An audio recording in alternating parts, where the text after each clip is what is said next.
मैं कुछ कह दूंगा तो बुरा लग जाएगा सर। ये इस देश के जो भारत के जो मुस्लिम है ना, ये उनकी सबसे बड़ी कमी है। 20% मुस्लिम, एक बड़ी आबादी, सिर्फ अपनी आपस की जो नफरत है या आपस में जो मनमुटाव है ना, या जो उनकी स्थिति है, सिर्फ उस वजह से है। एक अपने लोगों के ऊपर विश्वास नहीं रखना, हमें दूसरा नेता ढूंढना पड़ता है। आजम खान या फिर कोई आपका नेतृत्व क्यों करेगा, या कोई पार्टी आपकी नेतृत्व क्यों करेगी, जब तक आपके अंदर वो क्षमता नहीं है कि आप अपना नेतृत्व पैदा कर सको। आज ओवैसी साहब आज नहीं 20 साल बाद भी मेहनत करेंगे ना, तो वहीं खड़े रहेंगे जहां आज खड़े हुए हैं। जब मंच पे किसी मुस्लिम विधायक का बेइज्जती वहां पे ऐसी ढंग से किया जाता है, तो मैं सीधे कहूंगा कि ये सॉफ्ट हिंदुत्व की राजनीति क्या है। राजनीति है कि गलत Mamata Banerjee no CAA no NRC, Bengal में पूरे पोस्टर लगा दी थी, और इस सॉफ्ट राजनीति वाले सीए एनआरसी पे मौन रह जाते हैं। समाज का प्यार, चाहे कांग्रेस हो, चाहे भारतीय जनता पार्टी हो, चाहे समाजवादी पार्टी हो, चाहे टीएमसी हो, चाहे कोई फलाना ढमकाना हो, तब कहाँ मर जाता है जब पहलू खान को वहाँ पे मर्डर कर दिया जाता है। तब कहाँ आपकी संवेदनाएं चली जाती है जब एक लड़के को मिलकर 27-30 लोग मिलकर एक 20 साल के लड़के को मर्डर कर देते हैं। आपका वो इंसानियत और वो सब कौम का रहनुमा कहाँ चला जाता है जब एक 70 साल के बुजुर्ग की दाढ़ी काट दी जाती है।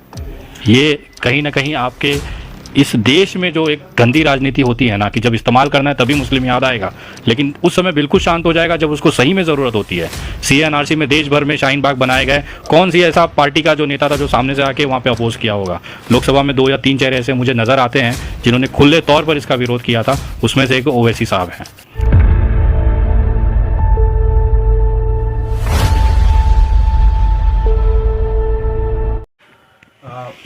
मेरा अगला यही सवाल है कि उत्तर प्रदेश इलेक्शन के दौरान एक बहुत बड़ा फैक्टर, जो मुस्लिम फैक्टर कहा जाता था, जो सेकुलर पार्टियों का एक बहुत बड़ा वोट बैंक रहा था, उन्हें एक वोट बैंक की तरह ही समझा गया है अब तक, लेकिन आज मुस्लिमों की चर्चा तक नहीं की जा रही है। चाहे वो जो भी सेकुलर पार्टियां इस बार चुनावी मैदान में हैं, उनकी चर्चा नहीं कर रहे हैं, जबकि उनके ऊपर कई सारे अत्याचार हुए हैं, देश भर में भी हुए हैं, उत्तर प्रदेश में भी बड़े पैमाने पर अत्याचार कहा जाता है कि उनके ऊपर अत्याचार हुए हैं। तो आपको क्या लग रहा है, उनके कोई बड़े नेता जो हैं वो स्टेज पे नज़र नहीं आते राजनीतिक पार्टियों के साथ, आप इसको किस तरह से देख रहे हैं? ये फैक्टर, मुस्लिम फैक्टर आपको नहीं नजर आ रहा है? जब मुस्लिम बड़े बड़े नेताओं को पकड़ के अंदर कर दिया जाएगा, वो भी बकरी तो फलाना ढेकाना छोटे छोटे बातों को लेके, इनकी तो बात चले तो ये मुसलमानों को, अगर अखिलेश यादव की जगह कोई मुसलमान टोटी चोरी वाली बात आती तो आज वो जेल में सड़ रहा होता और उसको बेल नहीं मिला होता। तो ये जो शुरुआत से आजम खान को ये लोग अंदर किए हैं, तमाम मुसलमान नेताओं को ये लोग अंदर किए हैं, ये हिंदू मुस्लिम ये लोग सदा से करते आए हैं। लेकिन मैं बता दूं, अगर समाजवादी पार्टी का देखेंगे तो हमारे भदोही से हूं मैं, भदोही से ही जाहिद बेग वो मुस्लिम प्रत्याशी हैं, तो हर एक जगह मुस्लिम तबकों का जो है सम्मान समाजवादी पार्टी, मायावती जी भी देखते हैं कि बहुत जगह मुस्लिमों को वो ये करती हैं।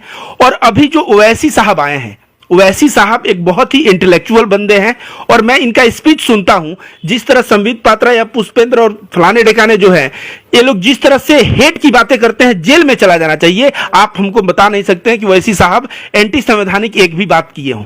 तो एंटी संवैधानिक बात नहीं करते हैं, मुसलमानों की हक की आवाज उठाते हैं, और कहीं ना कहीं मुसलमानों के लिए वो बहुत कुछ कर रहे हैं, और बहुत बड़ा मुसलमान का तबका जो है आज ओवैसी साहब के साथ है। लेकिन देखिए, चुनाव के समय जो है ना, दिल से भक्ति किसी और की रहती है, लेकिन वहां पे जब पावर की बात आती है तो आदमी भले ही विकल्प को वोट कर देता है।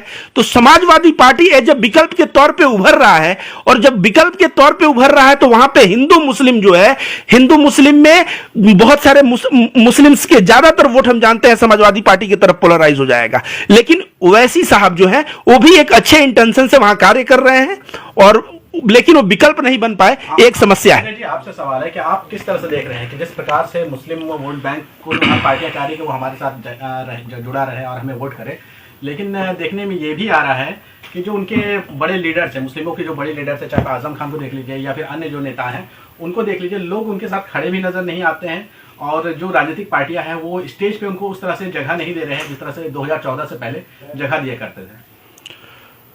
मैं कुछ कह दूंगा तो बुरा लग जाएगा सर। ये इस देश के जो भारत के जो मुस्लिम है ना, ये उनकी सबसे बड़ी कमी है। आज एक 2% या 3% वाला राजभर समाज आज इस ताकत के साथ एक ओम प्रकाश राजभर के साथ खड़ा है कि वो ये दावा करता है कि वो सरकार बनाएगा या बिगाड़ देगा, किंग मेकर की भूमिका में है। 20% मुस्लिम, एक बड़ी आबादी, सिर्फ अपनी आपस की जो नफरत है या आपस में जो मनमुटाव है ना, या जो उनकी स्थिति है, सिर्फ उस वजह से है। एक अपने लोगों के ऊपर विश्वास नहीं रखना, हमें दूसरा नेता ढूंढना पड़ता है। आजम खान या फिर कोई आपका नेतृत्व क्यों करेगा, या कोई पार्टी आपकी नेतृत्व क्यों करेगी जब तक आपके अंदर वो क्षमता नहीं है कि आप अपना नेतृत्व पैदा कर सको। आज ओवैसी साहब आज नहीं 20 साल बाद भी मेहनत करेंगे ना तो वहीं खड़े रहेंगे जहां आज खड़े हुए हैं। चाहे समाजवादी पार्टी चाहे कितना भी आपके लिए मुस्लिम समाज के लिए काम कर ले, मुसलमान की स्थिति यही रहेगी जब तक मुसलमान की जो नौजवान है, जो युवा है, वो ये नहीं समझेंगे कि उन्हें एकजुट होना है। इसमें एक बात मैं जोड़ना चाहूंगा विनय जी के साथ, एक कांग्रेस के साथ भी ये समस्या रहा है और समाजवादी पार्टी के साथ भी ये समस्या रहा है। जब मंच पे किसी मुस्लिम विधायक का बेइज्जती वहां पे ऐसे ढंग से किया जाता है तो मैं सीधे कहूंगा कि ये सॉफ्ट हिंदुत्व की राजनीति क्या है। राजनीति है कि गलत Mamata Banerjee no CAA no NRC Bengal में पूरे पोस्टर लगा दी थी और इस सॉफ्ट राजनीति वाले सीए एनआरसी पे मौन रह जाते हैं। तो जहां जहां उनकी सरकार रही उन्होंने सीए एनआरसी के खिलाफ बिल तो लाया ना, बिल लाया, मैं कह रहा हूं बिल लाया, लेकिन सामने से जिस तरह से इस विधायक का बेइज्जती हुआ और उस पर कोई नहीं बोल रहा है क्योंकि सॉफ्ट हिंदुत्व का बात है। तो ये सॉफ्ट हिंदुत्व की बात छोड़ के जो है या तो जो हम हैं वो है, नहीं है नहीं है, ब्लैक एंड व्हाइट होना चाहिए। ये बीच की चीजें करना जो है ना, आज नहीं तो कल समाजवादी पार्टी और कांग्रेस के लिए इतना घातक होगा। और वैसी साहब सही मायने में मुसलमान उनको अपना एक नेता मान के और उनके साथ बढ़ जाएंगे आगे। असदुद्दीन ओवैसी की पार्टी भाई साहब एक मिनट, आपका ये समाज का प्यार, चाहे कांग्रेस हो, चाहे भारतीय जनता पार्टी हो, चाहे समाजवादी पार्टी हो, चाहे टीएमसी हो, चाहे कोई फलाना ढिमकाना हो, तब कहाँ मर जाता है जब पहलू खान को वहां पे मर्डर कर दिया जाता है? तब कहाँ आपकी संवेदनाएं चली जाती है जब एक लड़के को मिलके 27 30 लोग मिलके एक 20 साल के लड़के को मर्डर कर देते हैं?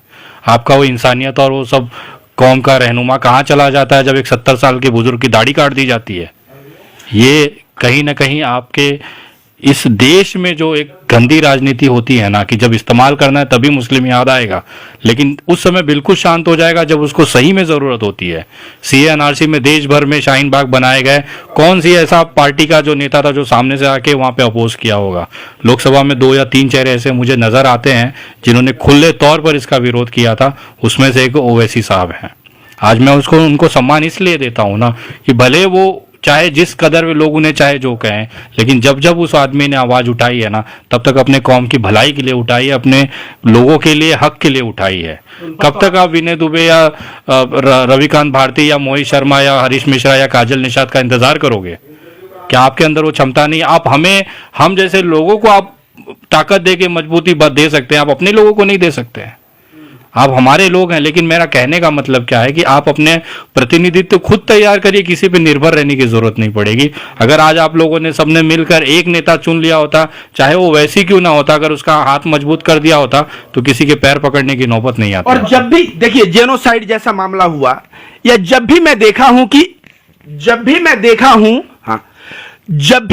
हूं कि जैसे सूरजपाल अंबू एक बंदा करणी सेना का है, वो कहता है 50,000 की भीड़ में कि जहां मुल्लाओं को देखो ठोक दो। ये देश के संविधान के खिलाफ का स्टेटमेंट है। अगर हम संविधान के साथ हैं तो चाहे हम जिस भी पार्टी से हो, जिस भी दल से हो, इस बात के लिए हम जो है कोसते। लेकिन बहुत बार पार्टी के नेता चुप रह जाते हैं और इस सॉफ्ट हिंदुत्व की जो बात करते हैं ना, इन चीजों को समझना पड़ेगा कि हिंदू जो है ना, सदा से हिंदू जो है सॉफ्ट और हार्ड की बात ही नहीं है। वहां पे हिंदू एक सर्टेन माइंडसेट से चलता है और उस माइंडसेट से वो ठीक वोट करता है समाजवादी पार्टी या बीजेपी जिसको। वैसी की पार्टी एमआईएम के ऊपर ये आरोप लगता है कि भारतीय जनता पार्टी की बी टीम है। हाँ, इसको किस तरह से वो टैकल कर पाएंगे? क्या लगता है वो टैकल कर पाएंगे कि वही होगा जो बंगाल में हुआ था, एक तरफा वोट करेगा मुस्लिम इस बार? बात समझिए पत्रकार महोदय, विनय दुबे जी छोड़िए, विनय दुबे जी अच्छा लीजिए। एक बात बताइए, अपर्णा यादव समाजवादी से भाजपा में आ गई तो कोई ऐसा नहीं बोला कि समाजवादी पार्टी भाजपा की बी पार्टी है, या भाजपा के स्वामी प्रसाद मौर्य समाजवादी में चले गए, कांग्रेस से कितने लोग यहाँ वहाँ चले जाते, लोग उनको क्यों नहीं कहते हैं? देखिए, एक वोट का काटने के हिसाब से अगर आप सोचोगे तो 10 पार्टियां चुनाव लड़ती हैं, 6 उसमें से वोट कटुआ ही होती हैं। बट आरोप किसी एक पे लगा दो, क्योंकि मुसलमानों पे आरोप लगाना एकदम आसान है, ट्रेंड है इस देश में। कहीं कुछ होता है, ढूंढो यार मुस्लिम चेहरा है क्या। बांद्रा में अगर वहां पे मजदूरों का आंदोलन होता है तो मस्जिद दिखाई देने लगती है तुरंत। ये नहीं देखते कि वो किस कारण हुआ है, कहाँ पे हुआ है। अगर कहीं पे कोई मॉब लिंचिंग हुई तो उसमें आरोपी खोजो कि मुसलमान है क्या। अगर किसी डॉक्टर की गोली मार के हत्या की गई तो उसमें आरोपी खोजा जाता है कि कोई मुस्लिम नाम है क्या। भले 4 ठाकुर रहेंगे चलेगा, 3 ब्राह्मण रहेंगे चलेगा, लेकिन एक मुस्लिम भी जरूरी है। वो क्या है ना, मुस्लिम को सजाया इस तरह से जाता है, देश में लोग पसंद करते हैं। तो ये जो नफरत चीज है ना, ये कहीं ना कहीं ये साबित करती है राजनीति में कि मुसलमानों की स्थिति आज देश में क्या है। और जब तक आप जागेंगे नहीं ना, तब तक आपका कोई भी, चाहे ऊपर से खुद भगवान भी आके आपको सुधारने की या एकजुट करने की कोशिश करें, आप नहीं कर पाएंगे जब तक आप अपने अंदर से ये नहीं सोचेंगे कि हमें एकजुट होना है। देखिए, जो बात है कि हिंदू या मुसलमानों, वो बहुत ही जज्बे के साथ भारतीय जनता पार्टी के साथ मुकाबला किए हैं। कई बार उनको जेल जाना पड़ा है, कई बार उनको बहुत सारी चीजों को झेलना पड़ा है। अब वहां पे कोई बंदा कहे कि आप भारतीय जनता पार्टी के विरोध में हैं और आप भारतीय जनता पार्टी के वोट को काट रहे हैं, तो आप बीजेपी के बी टीम हो, तो क्या हम लोग मानेंगे? आप मानेंगे? नहीं मानेंगे। एक आदमी जो सच्चा इंटेंशन से, सच्चा नीयत से काम को आगे बढ़ा रहा है, उसके दिमाग में ये नहीं है कि मेरे से क्या नुकसान होगा, क्या फायदा होगा। वो देखा कि मेरे समाज का या जो बात नहीं उठाया जा रहा है और वो बंदा उठा रहा है, तो उस नीयत से वो बंदा चल रहा है। इसमें बी टीम और ए टीम वाले की बात तो बिल्कुल ही नहीं है।